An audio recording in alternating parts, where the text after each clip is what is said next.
Action! Ako nga po pala si Carlo Dueño, loan representative ng Asia Pacific First sa Lending Agency. Ma'am, due date na ho yung perang inutang niyo sa agency namin. Nakailang tawag at sulat na rin kami sa inyo, pero until na wala pa rin kami tatanggap na bayan. Sabihin mo sa boss mo, may pera ako, magbabayad ako. Ha? Basta tingin mo sa akin, tatakbuhan ko yan? Ma'am, pasensya na ho, pero ginagawa ko lang yung trabaho ko. At yung, ang kulit-kulit nyo eh. Sabihin mo dyan sa agency nyo, magbabayad ako. Pwede ba umalis ka na? Nakakasira ka ng araw eh.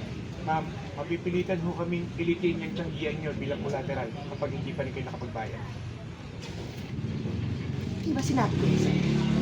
Babayaran ko ang utang ko, okay? Pwede ba umalis ka na? Ulit, di ba sinabi ko sa'yo? 5, 4, 2, and action.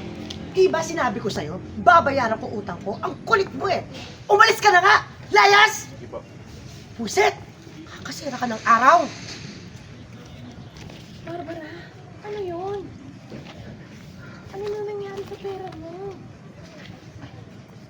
Ay, yung milyones na galing sa lotto ticket na nilakay mo kay Mayet. Asa na? Wala na? Ano ko ba? Huwag mo na ipagdundulan sa akin yan. Nagastos ko na lahat. Sa sugal. Sinabi ko sa sugal. Eh kasi, kakainis siyang si Mayat. Ako, malas niya sa buhay ko. Kahit kailan, malas niya sa buhay ko. Alam mo ba, pinahiya ako sa maraming tao. Kaya lintik na, gaganti ako sa babae yan. Hindi ako titigil na hindi ako gaganti dyan. Buwisit yung babae yan.